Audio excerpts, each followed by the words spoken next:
Fashion is all about the here and now. What's a must-have one year can look extremely dated the next.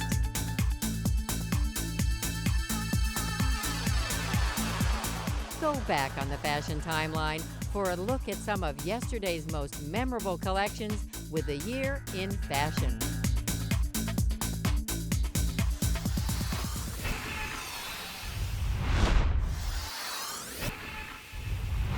In this edition of the Year in Fashion, 2015 is a year of goodbyes and retrospectives, but also a time to look ahead. In Paris, Paul Gaultier bids adieu to ready-to-wear as only he can. So, I don't stop. I love fashion, and fashion is everywhere. And in New York, Peter Copping debuts his first collection for Oscar de la Renta. I think Oscar would have been very proud. The Metropolitan Museum of Art stages its biggest costume extravaganza yet, with a visit to China, past, present, and future. Iconic New Yorker Donna Karan takes her last bite of the Big Apple. There's the poetry of New York, which is a story that is never ending. Fashion meets art with a career retrospective of master mannequin designer Ralph Pucci. We put the spotlight on model extraordinaire Cara Delevingne. She brings kind of a sunshine to everything that you do. And the 2015 CFDA Awards celebrate the year's best. We compete with each other, but we love each other.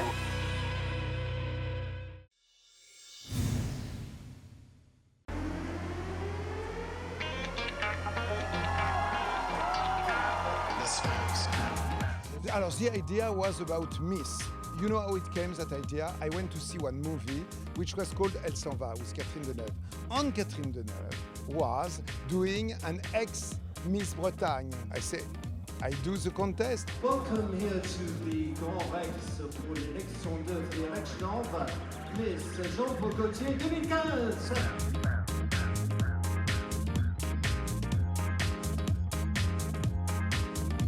Not Miss France, but it's Miss Tour de France.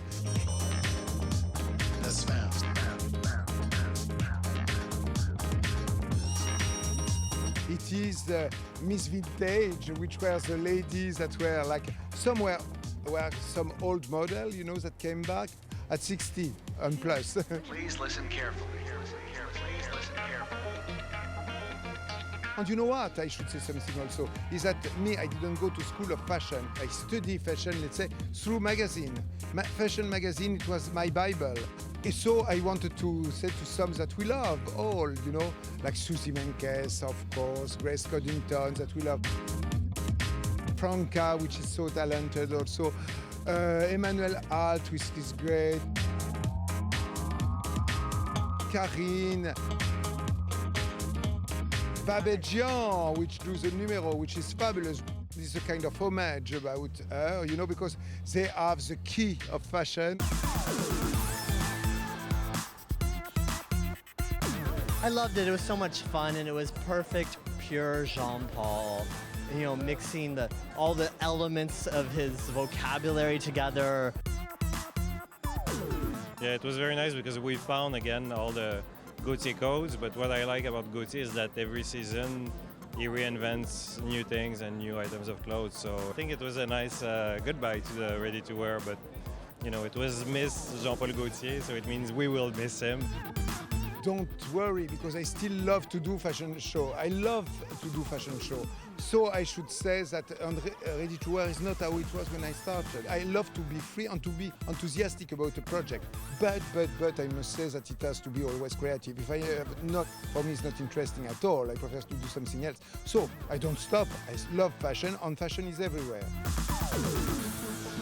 It's bittersweet, but you know what? I applaud his courage to say, you know what?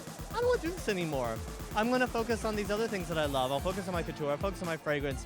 And you know what? It takes a lot of courage to say stop. Like, I don't have anything else to prove. You know, you can take it or leave it. Well, it's very, very poignant. You know, you look back on really 30 years and more of just incredible creativity and constant inspiration and breaking down so many barriers and reinventing the wheel season after season in a sort of incredible way. It's a really tremendous legacy. to is Miss Jean-Paul Gaultier 2015. Can you tell us the winner is? So get ready. And Coco's the winner. Yeah, she is. But you have seen how she fell down and the other one jumped on her? Oh!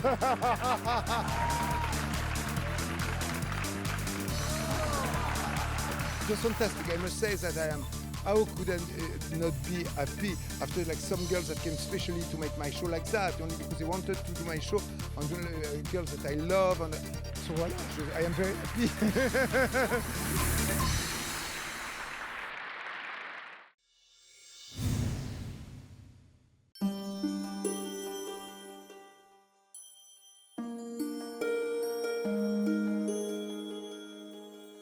It's a full bloom.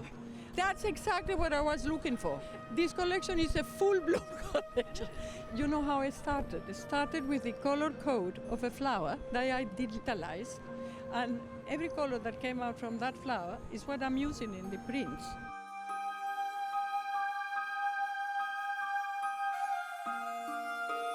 The new technology in the fabrics, which I call techno-piqué, techno-crepe, techno-chiffon. Everything has been mixed, and the way those fabrics molds make the collection very seductive and very feminine.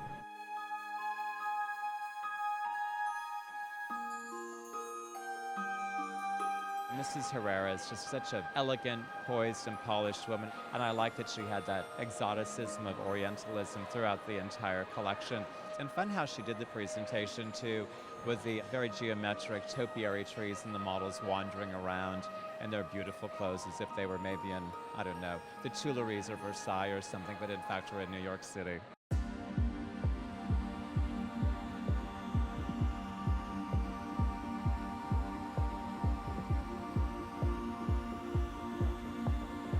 Do you know what this set is? It's a contemporary garden, like the collection is.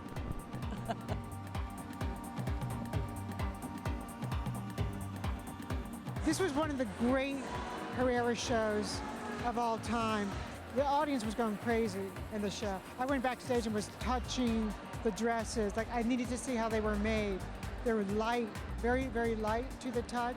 You cannot believe how exquisite the fabrication is.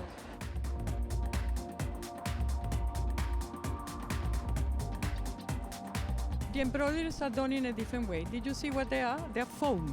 They're embroideries in foam. And it looks quite good with the whole idea of the collection.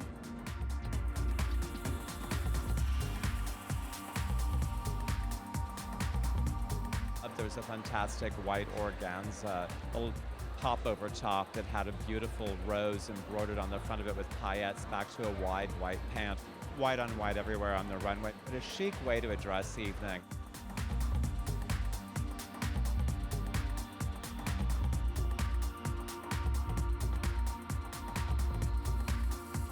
Carolina Herrera was the show of the season for me so far.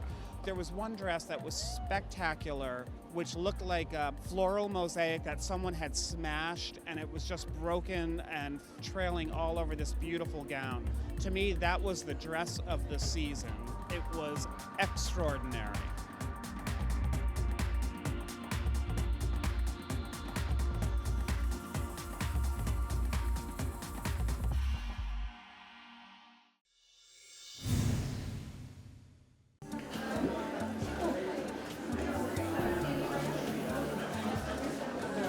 Complete mermaid, that is the look. Julien MacDonald, we're creating beautiful mermaids. He's known for his gorgeous dresses with lots of lace and very intricate. So we wanted to create something that has a tough look to it, but she's still very beautiful.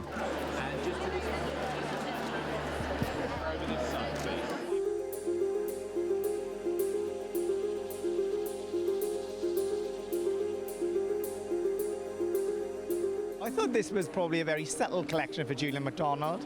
In the past, it's been a lot more glamorous, but this is subtle, beautiful, but obviously in a very fabulous, expensive way.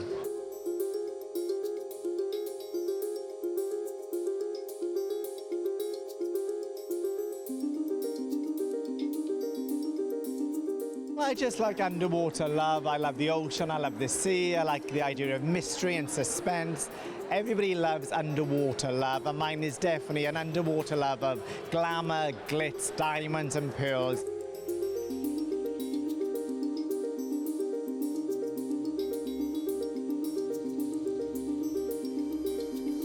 There's lots of embroidery, lots of thread work, lots of crystals, lots of layers of lace, multi-use of lace fabrics, techno-gabardines, but all handled in a very lovingly soft and romantic way.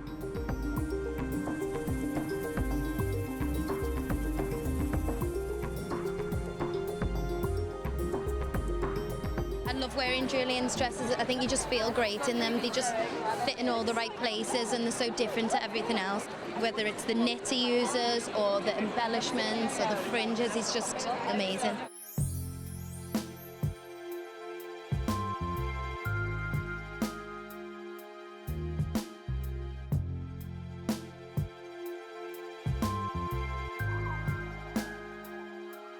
All of his pieces are amazing one-offs. They're just incredible, and I think he really knows how to dress a woman, sexy, glam, and he's great.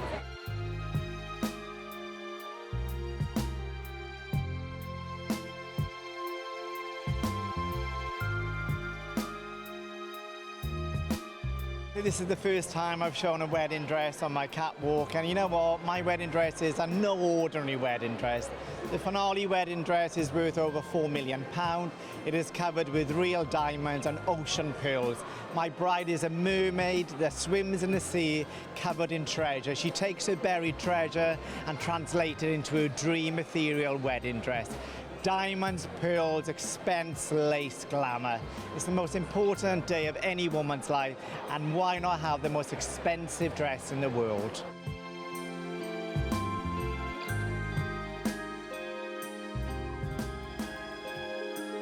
Every season there's a different challenge. It's very hard, there's very long nights, but at the end of the day, this is a celebration of women and women who love clothes.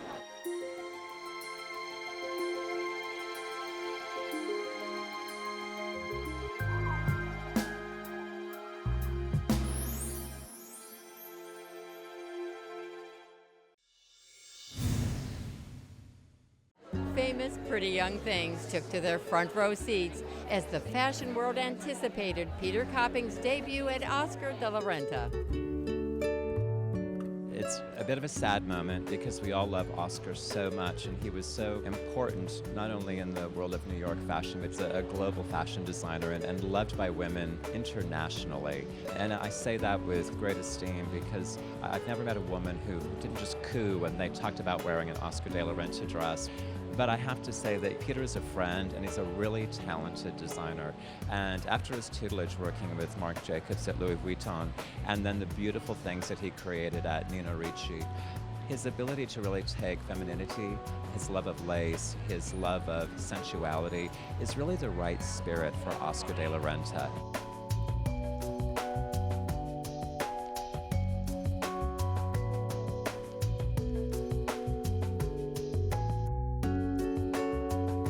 I was happy to be there for Peter's first collection, and I think he stayed true to the code of Oscar, and I think Oscar would have been very proud and happy with the collection.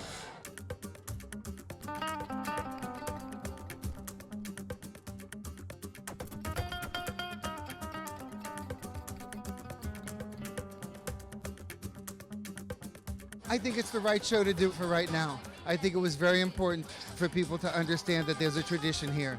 There was a great man who created a great line, and Peter respects that line. Hopefully next season we'll transition a little bit more to his own, but I think it's important to understand that there's this level of quality and beauty and a certain way of looking at women that Oscar singularly created. He always thought women were beautiful, and they should be beautiful at every moment of the day. And it was wonderful to see that Peter understood that and respected both the brand, the name, the family, and the heritage.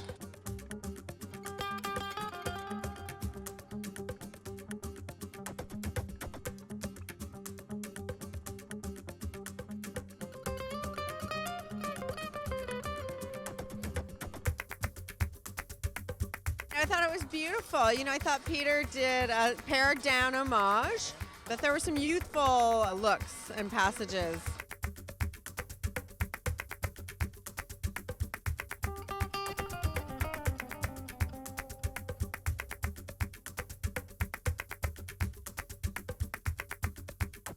I saw a lot of, like, I was calling it the PYTS, the Pretty Young Taylor Swift dresses. He slowly pushed it, I think, to a younger audience.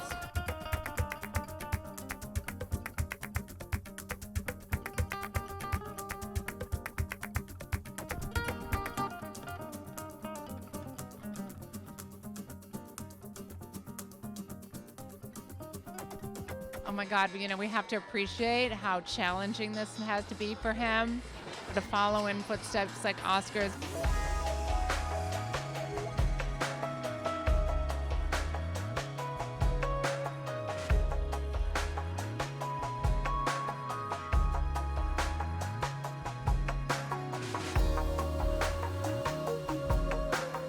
He did an incredible job of building in the code, but still making it younger, widening the appeal.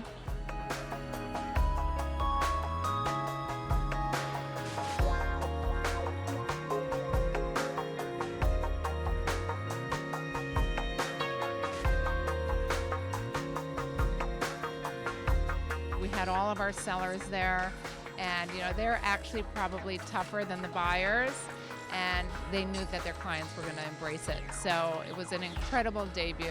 We're really happy.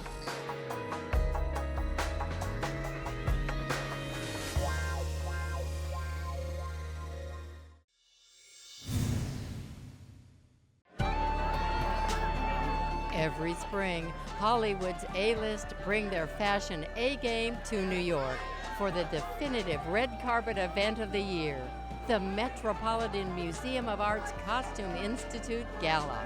This year's exhibition, China Through the Looking Glass, explores China's influence on Western fashion and celebrates the grandeur of Chinese culture. I co-made this dress with Tommy Hilfiger team, so it's really one of a kind, custom-made couture. Really looked at a lot of different inspirations of Chinese fashion and Chinese beauty and Chinese women. The jewelry that's made out of Chinese gambling chips. For this exhibition, they have a Chinese fashion, Chinese culture, Chinese art. Everything's here. So, I mean, it's really an honor to be here and to see everyone here. Well, I really want to go to China. I really, really want to go. I'm dying to visit because I know it's another world there. But apart from that, I know nothing. So tonight, some education. Woven through the museum's Chinese art galleries, it's the largest exhibition the Costume Institute has ever produced. The size of the exhibition is commensurate with its narrative arc, which explores the history of the influence of Chinese aesthetics on the Western fashionable imagination. Our story begins in the mid-18th century, when the influence of Chinese-themed imagery or chinoiserie was at its height. The story unfolds through careful juxtapositions of Western fashions and Chinese costumes and decorative arts. These dialogues are not only mutually enlightening, but they also encourage new aesthetic interpretations and broader cultural understandings.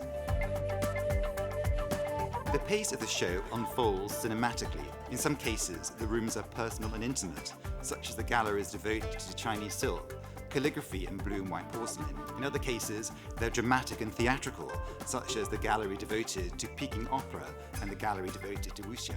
Each gallery contains a film or series of films that relate to its theme and content. Film is frequently the first lens through which Western designers encounter Chinese imagery, and the exhibition explores the impact of movies in shaping their fantasies. Renowned Chinese filmmaker Wong Kar-wai served as artistic director of the exhibition. With China Through the Looking Glass, we have tried our best to encapsulate over a century of cultural interplay between the East and the West that has equally inspired and informed. It is a celebration of fashion, cinema, and creative liberty.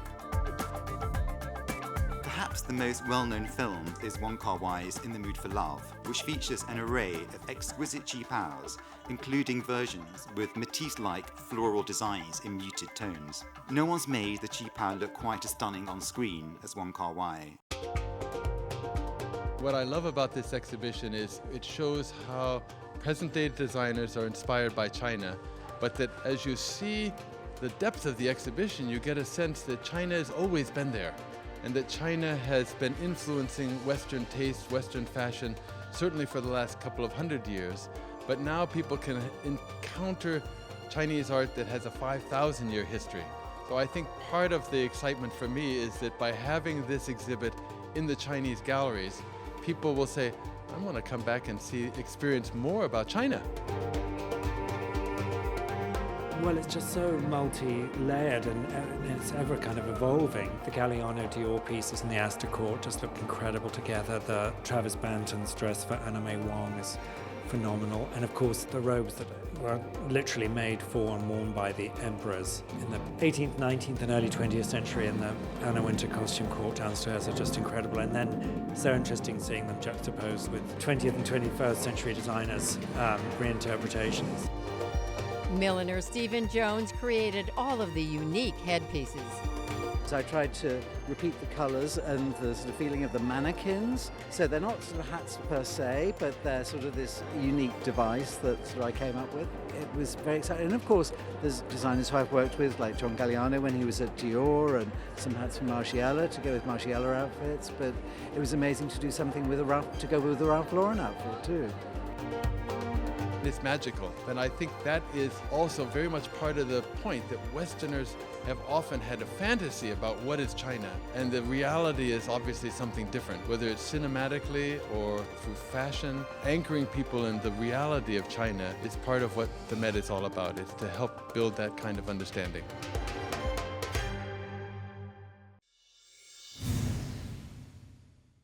As the fashion crowd filed into the ornate Milanese Palazzo for the Emilio Pucci show, there were rumors that this would be Peter Dundas's final collection for the house.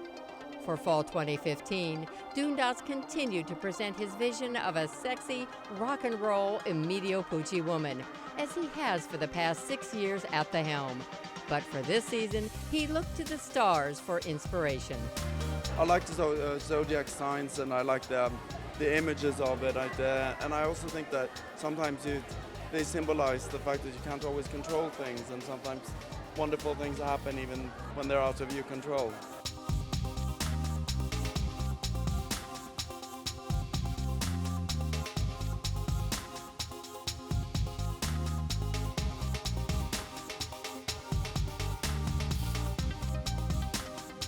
Well, the prints were all like hand rendered, and they were inspired by 70s posters. My girlfriend, many years ago, her parents had a wall with wallpaper, like said, with these illustrations, and then when I started working, that was like the starting point.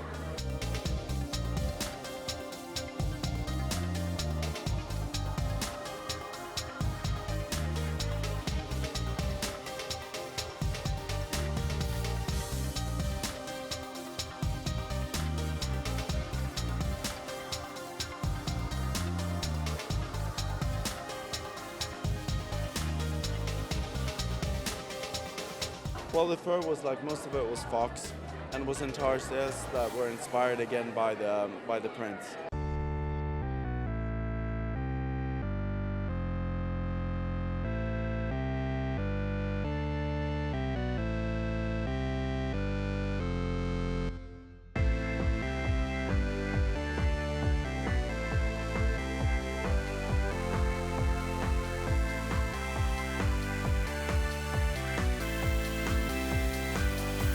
I'm lucky. I dress a lot of women on the red carpet, and it's great visibility for me, and it's also great motivation as well for my team as well. I'm happy about that and grateful. A few weeks later, it was official. Dundas announced that he will be heading to Roberto Cavalli for spring 2016.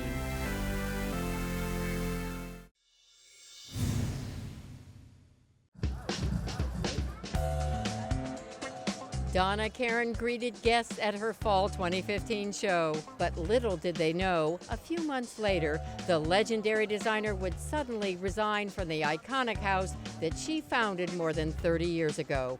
Karen's final ready-to-wear collection received stellar reviews. Beautiful collection at Donna, all those gorgeous charcoal grays, and then hitting it with extended shoulder on many of the tailored menswear-inspired jackets. A nod to Donna from the past, frankly.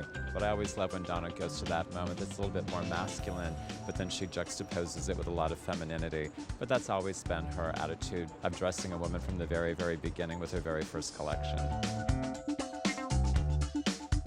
Donna Karan is a woman's woman, so she really gets it. She's got great style. She's living her brand in fabrics that she chooses and the way that she styles them and the way she puts them together, but at the same time it's wearable and it's for all of us.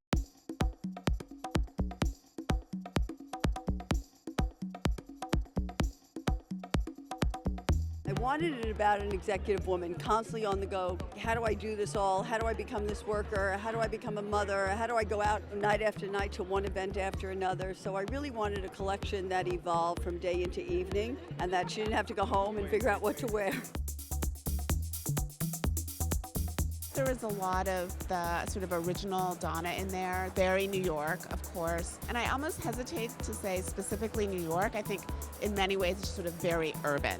And it's very much about the life that you have in a city where there's energy and that you're constantly on the move.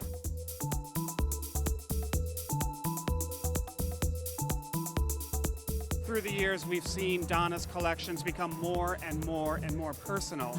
And whatever she's feeling at that moment, hopefully in an emotional way, speaks to many, many different women.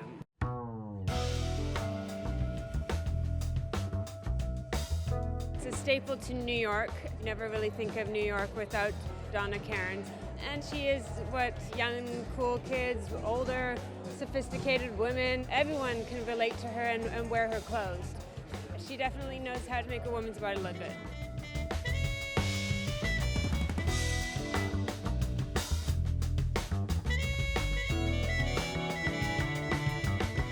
I wanted to feel like you were writing about New York and you were writing it in poetry, but there was a power behind it. So there's the poetry of New York, which is a story that is never ending, and the power being, okay, I'm taking on my power, and I'm giving you the clothes to hopefully do it.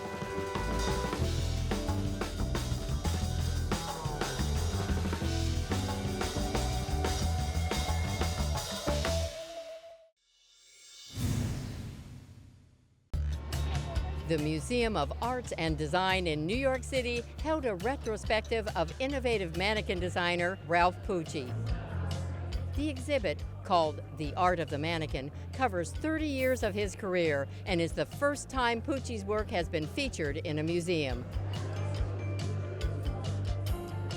What you're seeing here is a collection of mannequins from 1985, the Andre Putman Olympian Goddess, to 2015, Diane von Furstenberg, and an in-house collection called Model. My parents started the business in 1954 as a mannequin repair company. I came in 1976, and that's when we started to make our own mannequins. I was very athletic growing up. In 1976, it was all mannequins that were very ladylike, and very proper, fingernails and wigs. And we decided to do action mannequins. So this was great for athletic clothes. In order to be different, you had to go where your competitors weren't. So you had to do different things, new things. I trust the Pucci family. You know, I love their work. I've worked Ralph's things for so long. I think he's really brought artistry to the mannequin world.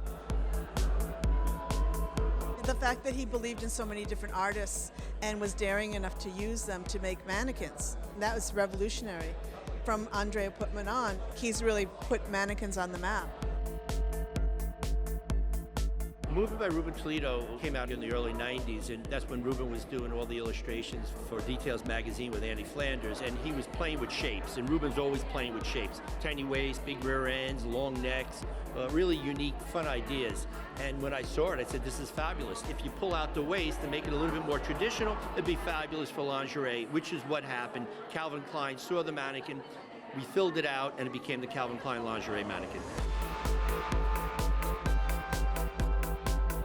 We have an area in our jewelry gallery which is devoted to the display use of the mannequins. And the artist Ruben Toledo and the fashion designer Isabel Toledo have collaborated and have created this extraordinary landscape of miniature mannequins and jewelry.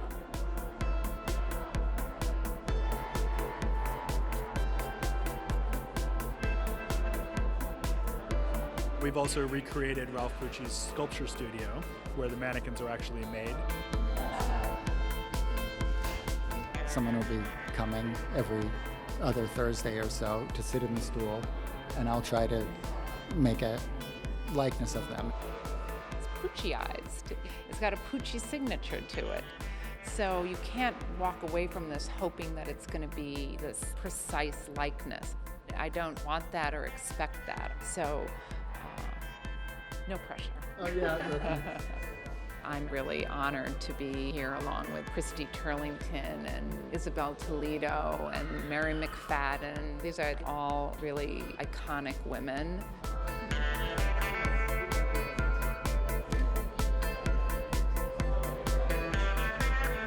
I'm always going to be grateful to Ralph for inviting me to do a mannequin, because it was kind of a dream that I had. Like, I did all those dolly heads for my store, and so I brought my styrofoam heads over and showed him, and that's where the eye patch and the Sally Bowles hair and a lot of the character came from for all the mannequins. I look for fresh ideas. I look for people who are not afraid to take chances. Those designers, the hand of the artist, that really turns us on.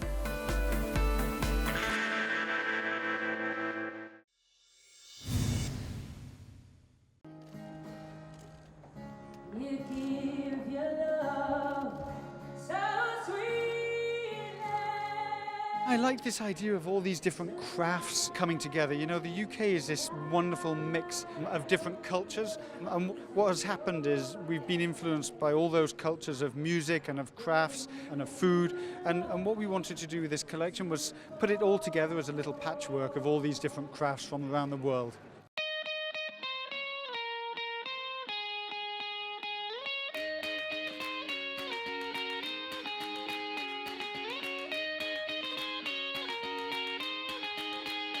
The whole collection was about coats and dresses, and I liked that it was one-piece dressing.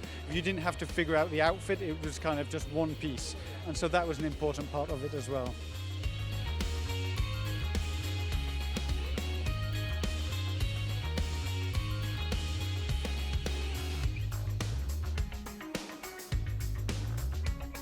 I was at Burberry, a beautiful, beautiful kind of bohemian girl.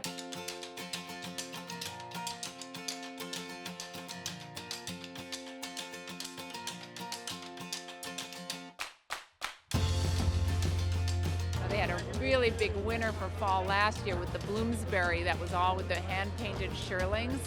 So this, I think, was also kind of a basis, almost to me, kind of country prints.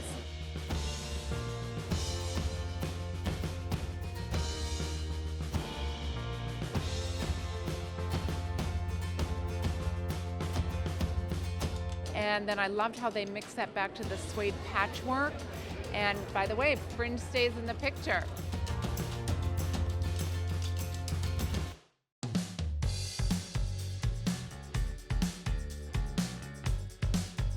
Lots of prints, lots of different embellishments, from mirrored embroideries to patchwork prints to whip stitching to quilting. It was this whole mix of different embellished textiles.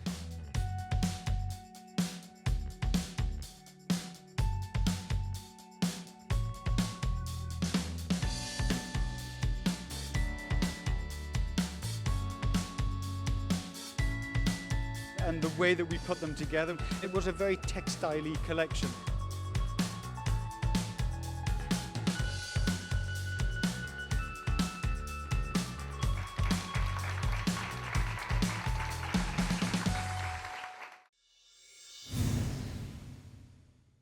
with her trend-setting eyebrows, Hi. Hi. intense gaze, Okay. quirky personality, and that little something extra we just can't put our finger on. As I'm in Paris, je ne sais quoi. Cara Delevingne is fashion's undisputable top model. Thank you so much. Since making her official runway debut in 2011, the free-spirited British beauty with endlessly transformative looks has taken over the industry, racking up more runway miles, magazine covers, and major campaigns than we can count. Oh, where do I begin? There's a long, long list. As the face of international power brands including Chanel, DKNY, and Topshop, the 22-year-old is perhaps most famous for her work with the iconic British fashion house Burberry. I've known Cara for a long, long time. She is someone that has the most incredible energy, the most professional attitude. She brings kind of a sunshine to everything that you do. We work a lot together and have done for many years now, and she also is very, very beautiful. Cara's on-camera charisma has evolved into a budding acting career, and with her global fan base clamoring for more Cara, expect to see many more credits from this English rose.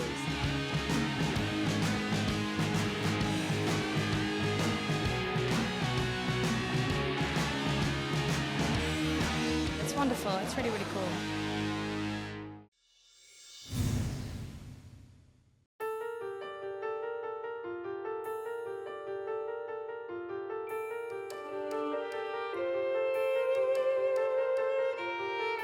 It's just mind-blowingly beautiful. I mean, Sarah's qualified as a couturier, really. And when you think that all comes out of her studio in London, her dedication to making fabric and the research, it was very poetic, really poetic, yeah. Just felt like Sarah had got into herself, into the sense of being a woman, and she was talking about it being inspired by photographs of roses that David Sims had taken. Stages of the rose opening and blooming and then decaying, and so she said that the progress of the collection was the stages of the rose, and then things become sort of tattered and undone, and in the end there's that girl who I suppose is a stamen, I don't know, the girl in the black at the end. Anyway, very, very beautiful.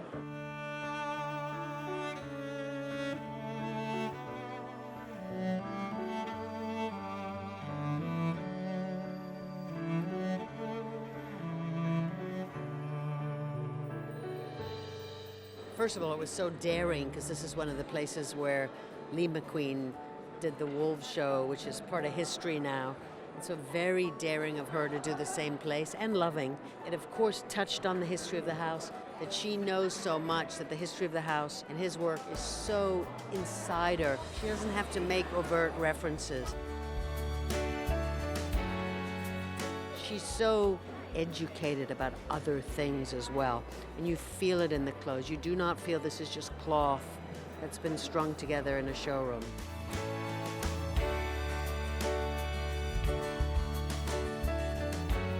She has an extraordinary sense of fragility, and the whole thing about the roses, which is what it was about, and England, and that moment, you know, it only lives for so short, and then what happens to it, but the fact that it's so beautiful as it's decomposing, and those dresses were spectacular.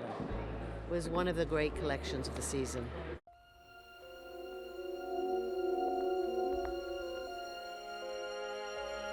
Oh, it's magnificent. I thought it was so beautiful, so beautiful. At the beginning you had the stronger pieces, but then it was very sensually relaxed and romantic and inspiring.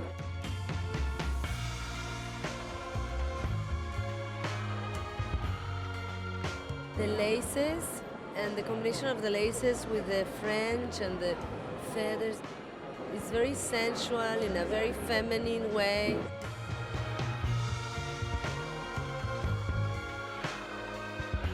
I always love to come to this show. It's always my last one, and I always go with a smile on my face.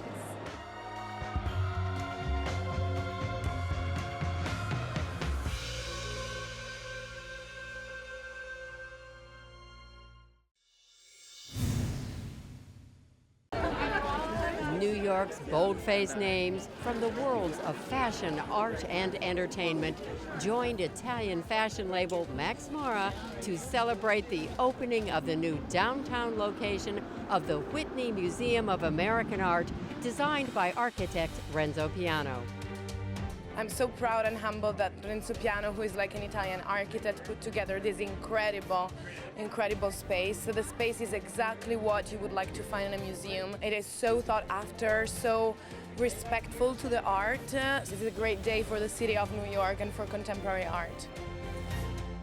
I feel like I'm in a little bit of a dream. It's hard to believe that it's really here. The great thing I think about this is it gives us more room to show our amazing collection of American art. And it also gives us space to do projects with contemporary artists, because we are a museum devoted to the work of the artists of our time. And so our hope is to be able to have space that inspires them, that gets them excited, that every artist says, I would like to do something here. And to be able to think about doing things outdoors, inside, underneath the building, projected onto the building. The building here is the material for art, not just a place for art. The new Whitney's debut exhibition draws from its extensive holdings of American art. Entitled America is Hard to See, the exhibition spans the entire building, occupying both indoor and outdoor spaces. The opening exhibition is 650 works from the Whitney's collection. It's more works than we've ever shown in our entire history. And it gives you a bit of an overview of sorts from 1900 to the present. But it's not just all the usual suspects. They're all the great artists you can think of, like Hopper and Calder and O'Keeffe and Warhol and Koons. But then there are all kinds of artists you've never even heard of before, who are great artists who've worked here in the United States, who haven't necessarily been given their due, so that it gives you a really fresh look. To celebrate the opening, Max Mara has created the Whitney bag, designed by the label's creative director, Ian Griffiths. The bag was designed in conjunction with Renzo Piano Building Workshop. It takes its form from the shape of the building itself. It's made of the very finest calf skin, which has been dyed to match the exact color of the building. And the outside shell of the bag itself reflects the sections of metal that wrap around the building. The Whitney bag by Renzo Piano Workshop Building. It was like an incredible participation that we made. It was really like an incredible experience also for our design team to work with his design team. I mean, it was really like a once-in-a-lifetime opportunity. It's a very simple, elegant building, and the bag actually gets the color and the semblance of it very, very well. So it was a very good matching. What I love about the return of the Whitney to this site, it's returning to the part of New York where so much of the artwork that's hanging here was originally made. So it's welcome back downtown.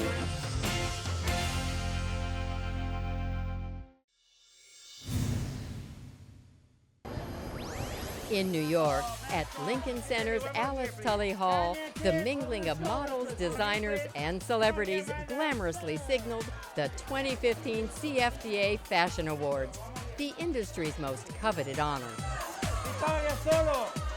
Tonight is the night that designers support other designers. We are a family and we compete with each other, but we love each other. I'm just excited to see the dresses. I want to see more and more dresses. I want to go sit down, I want to find a corner, and I want to just watch all of the dresses. I'm wearing Vera Wang. She wanted to dress me. I said, okay.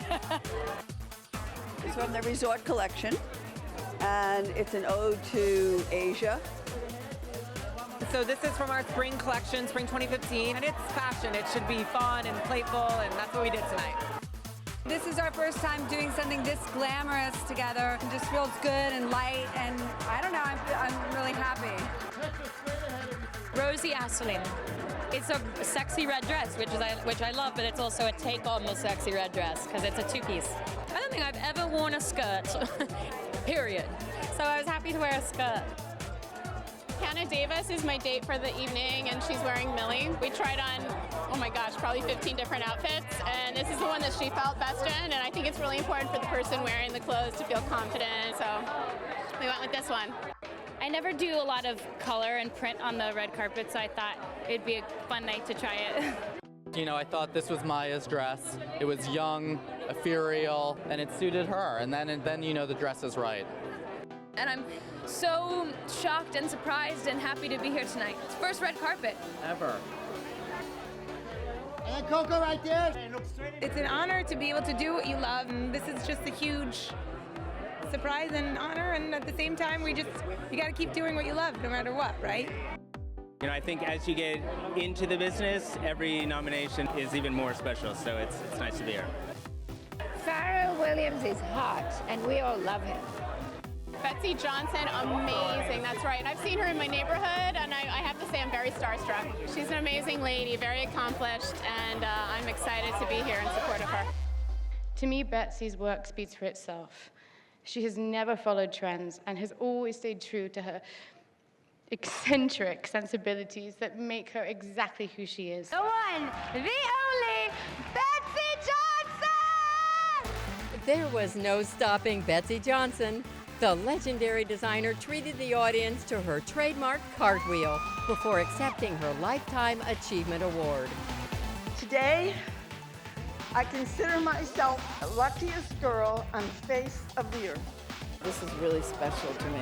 I'm glad they caught me now at 72 with it. I mean, I would definitely be very happy about it at 79, but I'm happy to do it now, although I'm not stopping. I can't believe it's been 50 years. When I reflect, the shocking thing is that it's just been so long and it's gone so quickly. I mean, that's classic to say, but it's all been a wonderful, upside down, consistent, great, exciting life. Tabitha Simmons' evening got a little more exciting when she was named Accessory Designer of the Year. Oh my God, I didn't think I was going to win that. Though the collective talent here is extraordinary, tonight we can only honor one. And the Women's Wear Designer of the Year is Ashley Olsen and Mary-Kate Olsen for the row. Congratulations. Congratulations. This is very unexpected. Kanye West was controversy-free when he presented Pharrell Williams with a Fashion Icon Award.